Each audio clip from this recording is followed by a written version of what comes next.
유례 없는 경기 부진에 빠져 있는 중국이 이로 인한 불만으로 범죄를 저지르는 사건이 빈발하고 있습니다. 시민들은 불안에 떨고 있는 상황입니다. 엄격히 감시 통제되는 중국 사회에서 이례적으로 묻지마 범죄 형태의 대형 폭력 사건이 잇따르고 있습니다.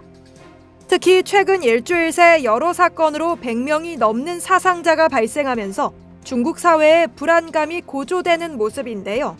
일자리 등 경제적 이유로 범죄를 저질렀다는 피의자들의 진술이 이어지고 있어 장기화하고 있는 경기 부진에 따른 불만이 심각한 사회 문제로 비화하고 있다는 지적이 나옵니다.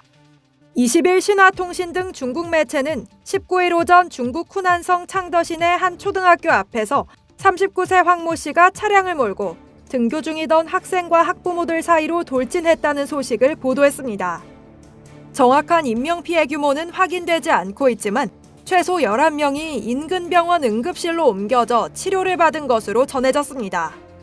앞서 12일에도 주하이 에어쇼로 유명한 남부도시 주하이에서 60대 피의자가 운동하던 군중 속으로 차량을 몰고 돌진해 35명이 사망하고 43명이 다치는 참사가 있었는데요.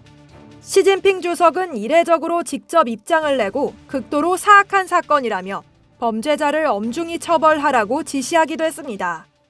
그러나 시 주석까지 나서서 엄중한 처벌을 강조했음에도 불과 나흘이 지난 16일 장쑤성 이싱시에서 한 대학생이 무차별 칼부림을 벌이는 사건이 또 터졌습니다. 8명이 숨지고 17명이 다친 이 참사는 중국 사회의 불안감을 한층 더 고조시켰습니다. 중국 정부는 주요 언론은 물론 해당 사안에 대한 동영상과 기사, 게시물 등 온라인 콘텐츠를 전면 통제하며 여론 단속에 나섰습니다. 그런데 또 사흘 만에 대형 사고가 터진 건데요. 게다가 이번엔 초등학생들을 대상으로 한 묻지마 범죄입니다.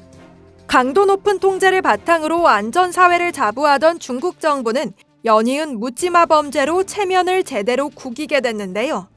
중국인들 사이에서도 언제든 범죄에 노출될 수 있다는 우려가 확산하고 있으며 정부에 대한 불만도 감지되고 있습니다.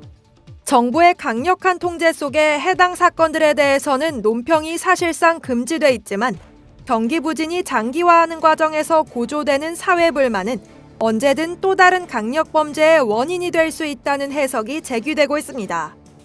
한 네티즌은 관련 내용이 게시된 온라인 포스팅에서 경제 부진 속에서 가난한 사람들에 대한 정부의 소홀함이 상황을 악화시키고 있다며 정치 상황이 개선되지 않으면 더 많은 사람들이 따라할 것이라고 지적하기도 했는데요. CCTV와 공안으로 대변되는 중국의 사회 통제 시스템 자체에 문제가 있다는 의견도 나와 눈길을 끌었습니다. 한 네티즌은 이번 사건이 다뤄진 온라인 플랫폼 콘텐츠에 폭력의 확산을 막기 위해서는 통제와 감시에만 의존할 것이 아니라 사회가 생존과 발전의 권리를 느낄 수 있도록 해야 한다고 지적했습니다. 해당 의견은 중국인들 사이에서 수백 개의 동의 표시를 받고 있습니다. 이상 여의도튜브였습니다.